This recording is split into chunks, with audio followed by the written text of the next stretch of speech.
Autism Dad Social Club video podcast where I, your host, Frederick Jackson, am ready to take you on an unforgettable journey. Each episode is a heartfelt exploration into the lives of fathers navigating the beautiful complexities of raising children with autism. Get ready for an inspiring ride filled with practical insight, valuable resources tailored to families with kids with autism. Together, we'll shine a light on the extraordinary fathers who are reshaping the landscape of autism parenting through their unwavering dedication to fatherhood. Join us now on the Autism Dad Social Club video podcast.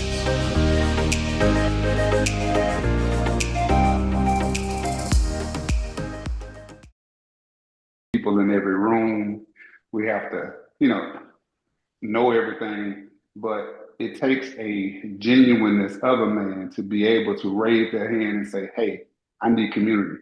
I need support. I need my village. And I'm grateful to God for each and every one of you brothers who thought it not robbery to create this organization and to find community and find a village of men who have children with autism and who are advocating for one another. But without further ado, thank you again, DeAndre, for the invitation to come and share tonight. It is my esteemed privilege to be with you brothers tonight. And I want to make this interactive. I don't want to make this some deep theological conversation, but what I do desire to do is help us to navigate this dealing with a child with autism through maybe a theological framework, because so often we don't often want to address the proverbial elephant in a room whenever we deal with things of this magnitude. And that elephant is simply this: why my child? And oftentimes we raise these inquisitions, and in essence, whether we do it consciously or subconsciously, we raise them to God, because God created our babies. I know we went through the mechanism of making a child, whether that be the good traditional old-fashioned way, or if your spouse had to be artificially inseminated. However, it still took the human framework for this child to get here. And when our child or children are born with any sort of deficiency, you often ponder the question, why? God, why my child? Because we have come to this unfortunate societal normality that different means deficient. But in actuality, in the eyes of God, different just means different. It's just your uniqueness of who you are and inevitably who that child will be. And before I go into my surrounding set tonight, I want us to kind of have a genuine understanding of who we are in God.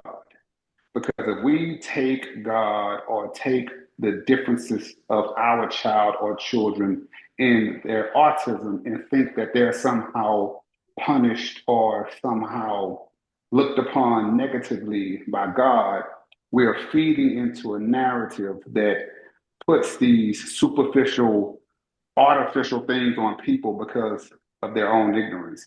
Because autism is no more than a child born with a unique set of skills and a set of talents that as parents, we have to take the time to learn how to nurture. I was on last week and I heard the brother was talking about how these things really negatively impacted him and how it impacted his family dynamic. And I loved his honesty and his vulnerability, because with God, we too must be vulnerable and honest. And how often as men do we fail in being vulnerable because we believe our vulnerability is a symbol of weakness. And God desires for each and every one of us to be able to humble ourselves and to cry out for help. And I want to bring to our attention tonight a passage of scripture found in the book of Mark. In the 9th chapter of the book of Mark, and I'm just going to paraphrase it so that we don't have to go through the entire pericope, we find this father who desperately comes to Jesus on behalf of his child. This father did not worry about what people had to say about him. This father did not care about the religious normalities of that day. What this father desired was for his son to be seen by Jesus. And what's unique about this father is that this father recognizes that his love for his son is not predicated on his son's condition. That he pushed through the crowd, he pushed through the noise, he even pushed past Jesus' disciples because he recognized that I need to get to the one who can help me navigate with my child. And just like this community you guys are building, do not try to wrestle through the emotional and psychological weight of dealing with the differences of your child devoid of God. Because life be life. And I mean, my brother who jumped on, Keith, I heard him say his day was kind of unique and it was got busy really quick. And imagine trying to navigate every day through the volatility of any given day, devoid of having the peace of God. Because when you have the peace of God, what this symbolizes is that you are able to navigate when life starts lifing. And how many of us can testify that every day God allows us to experience never fully goes exactly how we planned it to go? I'm 44 years old and I have yet to live one day exactly how I planned it to go. Maybe you have. And if you have, we need to talk about it. We need to write about it. We can become billionaires together. But I don't know a single person, unless you're in some kind of medicated coma, who've lived 24 hours the exact same.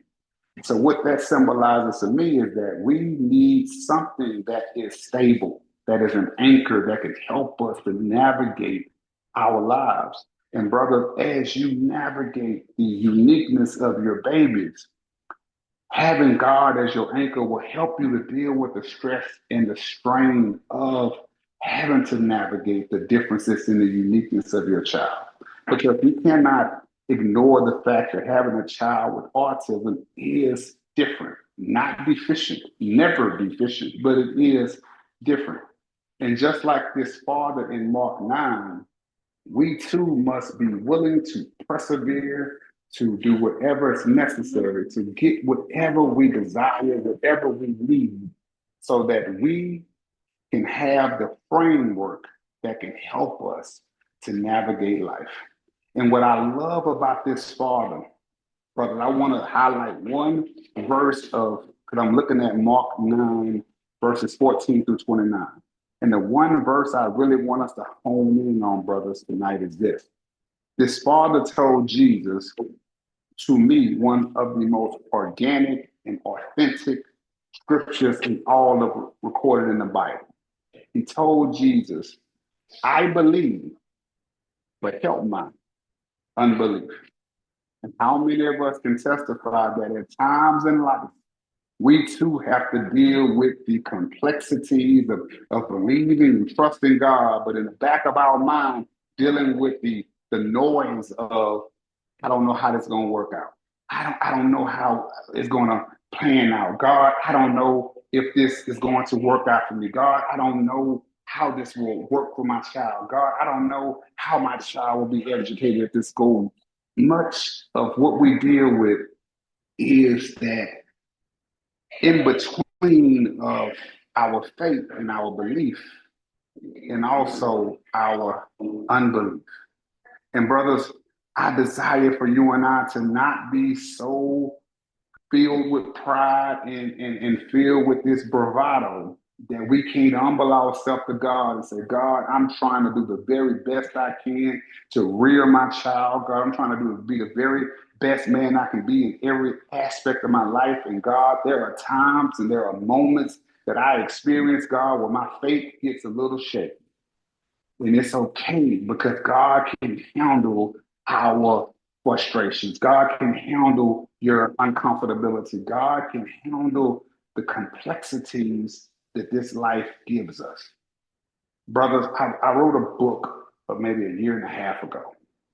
It was kind of the autobiography of my life. I was going through my doctoral work. My mentor in my program said, "Man, you need to write about this," because I talk about the brokenness I experienced of growing up fatherless, dealing with the having being a young father. My first child, I was 21 years old when his mother had him, barely a baby, not knowing what I'm doing, and I navigated that space. The book is entitled "Chasing Girls, God, and Greatness."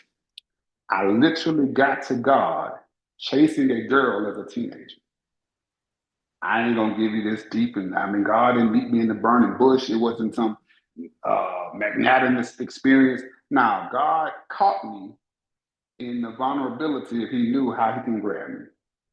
And then I talk about how, as men, we must learn how to deal with the ebbs and flow of life, how to tackle the complexities and the volatilities that life often brings us. And I can attest that throughout this life, I've had numerous mountaintops and valley low experiences. But where I learned the most about who I am and more specifically about who God is in my valley. I have learned very little on the mountain. And brothers, as we navigate life, as we persevere through challenges, as we seek to maximize our manhood, our fatherhood, our humanity, how you show up every day will be predicated on what is the source of your strength. If you believe it's just what you do from Monday through Friday from 8 a.m. to 9, excuse me, from 8 to 5, if you believe your strength is derived from whomever you're married to, if you believe your strength is derived from how much money you got in the bank, if you believe that is the essence and the origins of who you are, brothers, I encourage you, I implore you to find the source, which is God, who can help you to navigate when nothing else can. Because there are going to be times in this life, in parenthood, in fatherhood, if you're married, as a husband, as a man, where your money won't be able to fix it, your affluence won't be able to fix it, your last name, your pedigree, none of that will be able to fix it. What you will need is something that can keep and sustain you when nothing else can.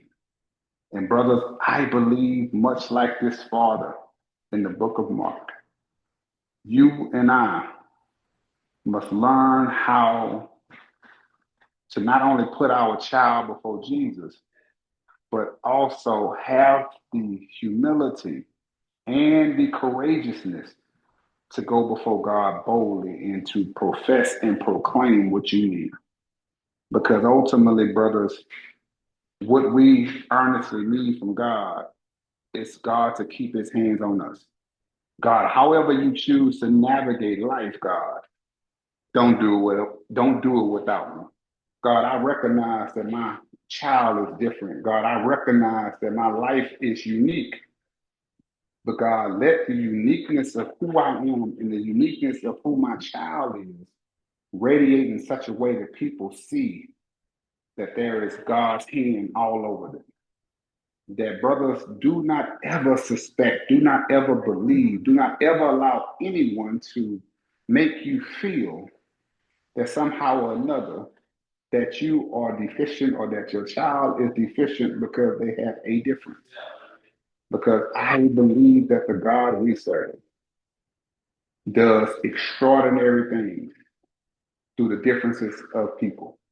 Because each and every one of us are uniquely different. And God has done unique and extraordinary things to each and every one of us. But if we allow what society tries to dictate or predicate, or what certain people in their lack of understanding and lack of empathy may try to purport on our child or on our children, we will find ourselves kind of rowing against the tide. We will find ourselves agitated and frustrated and asking God why and feeling defeated or feeling inadequate. And brothers, there's not a single one of us who God has not equipped to handle what God has set before you. The question always remains is that are we connected to the one? Are we connected to the source that can keep us and sustain us and that can help us navigate through life's volatility? Brothers, I believe in each and every one of you. I believe that there is nothing that you guys can't do, and there is nothing that you guys can't handle. There is nothing that you guys can't accomplish. I also believe that in this huddle, in this fatherhood community of brothers with children with autism, that you guys are creating a safe space for brothers to come and share, for brothers to come and lay their vulnerability to be known in a space without judgment nor condemnation. Because if we're honest, it does get tiring just being a parent. Now, I can't speak from first person of having a child with autism, but having 3 sons myself, it is a gift, but it's also exhausting. Navigating their world while trying to protect them as best I can when in all honesty, I have very little control over whatever could happen to them when they're outside of my presence. I have little control over what can happen to them while they're in my presence. So that complexity, that stress, that strain can cause us as men to carry burdens and stress because we're trying to figure everything out.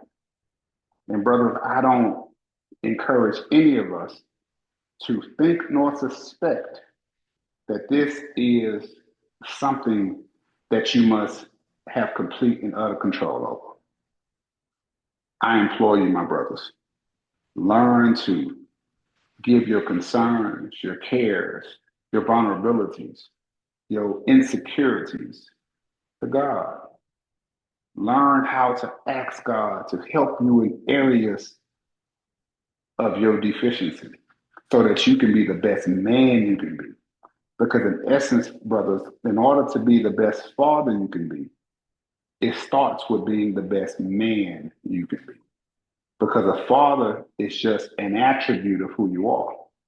But the essence of who you are is the person God has created you to be. So as we try and navigate to be the best men we can be, in essence, we'll be the best fathers we can be, or the best husbands we can be, the best mentors and leaders we can be. So brothers, I pray that each and every one of you recognize the power of who you are, that you recognize the gift that God has given you, and that you maximize every single attribute and aspect of this life that God has afforded you to be the forebearers of these beautiful children God gave you to help them navigate a world filled with volatility. Because, brothers, your children need you. Your communities need you. This world needs you. But in order for us to be the very best of who we can be, I am certain it starts with who we are in God. So in essence, that can radiate who we are in our respective communities. So brother, hopefully that was something that can help us as we navigate this life, as we navigate our normality. And brothers, I encourage you, I'm praying for you, and I am trusting and believing God that you will continue to be phenomenal and extraordinary fathers, raising amazing young people so that you guys can continue to illuminate the world.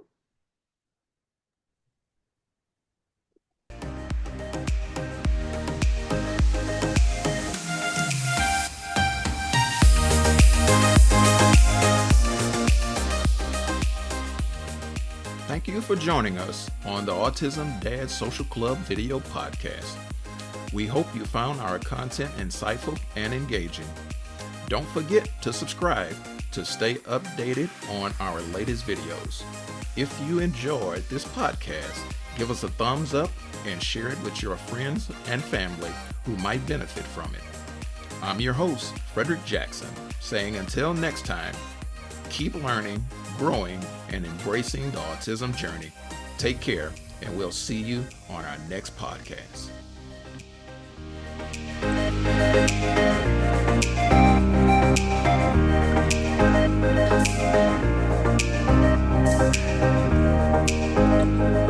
Disclaimer: the content presented in Autism Dad's Social Club video podcast is intended for informational and entertainment purposes only.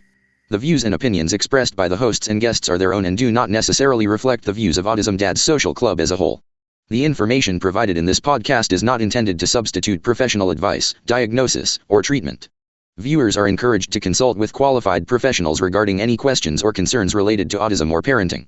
Autism Dad's Social Club disclaims any liability for any loss or damage arising directly or indirectly from the use of or reliance on the information provided in this podcast.